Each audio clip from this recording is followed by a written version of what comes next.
CBSE class 12 chemistry हमारा chapter है biomolecules और हम सीबीएसई के प्रीवियस ईयर क्वेश्चंस कर रहे हैं। हमारा ये अगला टॉपिक है टॉपिक नंबर 9 जो कि हार्मोन्स है और ये लास्ट टॉपिक है। इसमें बस एक ही क्वेश्चन हम लोग देखेंगे, बाकी अगर होगा तो हम लोग मिसलेनियस में और इसके बारे में पढ़ेंगे। क्वेश्चन नंबर इसका पहला और ऐसे हमारा क्वेश्चन नंबर 85 है। How are hormones and vitamins different in respect of their source and functions. तो इनके सोर्स ऑफ फंक्शन में ये डिफरेंट कैसे होते हैं हार्मोन्स और विटामिन्स, इनमें कंपैरिजन करना है। यह क्वेश्चन ऑल इंडिया 2013 में 1 मार्क का पूछा गया था। एक बार आप इस क्वेश्चन को ट्राई करिए, फिर हम लोग आगे बढ़ते हैं। तो सबसे पहले सोर्स हम लोग देखते हैं।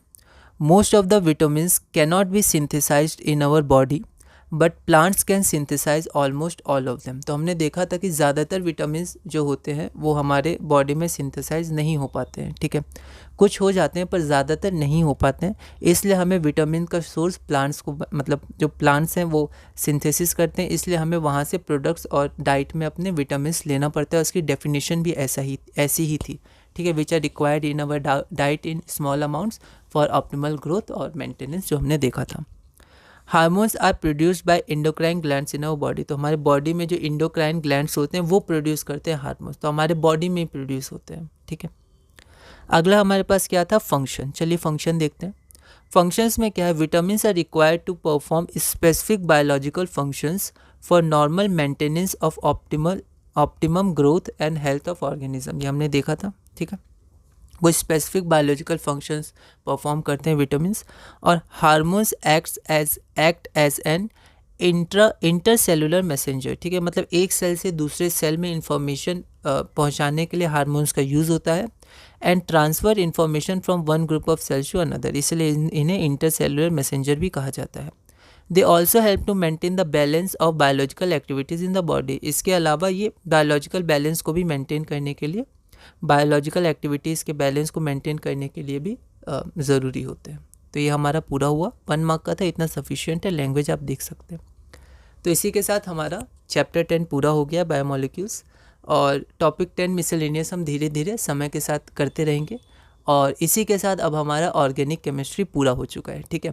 हमने ऑर्गेनिक सीरीज़ 1 शुरू की है, रिवीजन सीरीज़। आप चाहें तो एक बार उसको देख सकते हैं, उसमें हमने पूरा कनेक्ट किया है, ठीक है। तो उसमें अलग अलग चीज़ें बताई गई हैं, तो एक बार आप उसको देख सकते हैं। तो मैंने रिवीजन सीरीज़ अभी 1 शुरू की है, तो आप चाहे तो उसको देख सकते हैं, ठीक है। उसमें क्या करेंगे हम लोग कन्वर्जन्स पे फोकस करेंगे, ठीक है। और फिर हम क्या करेंगे, हम धीरे धीरे करके अलग अलग स्पेसिफिक टॉपिक्स की देखेंगे। और इंट्रोडक्शन में मैंने बताया है कि उसमें हम लोग क्या क्या करेंगे। तो हमारी ऑर्गेनिक केमिस्ट्री हो चुकी है, ठीक है। मतलब एक बेसिक हमने कर लिया है। अभी हम लोग और मिसलेनियस करेंगे, तरह तरह के क्वेश्चंस करेंगे, जो क्वेश्चन छूट गए उनको भी देखेंगे, अलग अलग टाइप्स देखेंगे। पर एक बेसिक अगर आइडिया है कि किस तरह के क्वेश्चंस आते हैं पूरे ऑर्गेनिक में, कैसे टाइप्स के आते हैं, क्या क्या टॉपिक्स आते हैं, तो वो हमने इस वीडियो के संग पूरा कर लिया है। अब हम इनऑर्गेनिक जो हम लोग कर रहे थे उसको कंटिन्यू करेंगे और इनऑर्गेनिक के और भी चैप्टर शुरू करेंगे। फिर इसी तरह हम लोग इनऑर्गेनिक पूरा करेंगे, फिर फिजिकल पूरा करेंगे, और फिर शुरू से सबका टॉपिक वाइज एक एक चैप्टर का हम लोग इंटरकनेक्ट करेंगे और रिवीजन करेंगे, आगे बढ़ेंगे। आप बस नोट्स बनाइएगा और मेहनत करिएगा और धीरे धीरे आगे बढ़िएगा। तो अब हम अपना अगला चैप्टर शुरू करेंगे जो इनऑर्गेनिक का ही होगा, या फिर कंटिन्यू करेंगे इनऑर्गेनिक के चैप्टर, ठीक है। और इसी तरह सीबीएसई के पीवाईक्यूज़ करेंगे और आगे बढ़ेंगे। और जहाँ तक बात रही मिसलेनियस की, तो हमने 6, 7, 8, 9, 10 हर चैप्टर का मिसलेनियस अभी नहीं किया है, हम उसको धीरे धीरे करते रहेंगे। तो इस वीडियो में हमने अपना क्वेश्चन नंबर 85 तक पूरा किया। अगली वीडियो में हम इसी तरह और चैप्टर्स के सीबीएसई प्रीवियस ईयर क्वेश्चंस करेंगे और धीरे धीरे आगे बढ़ेंगे।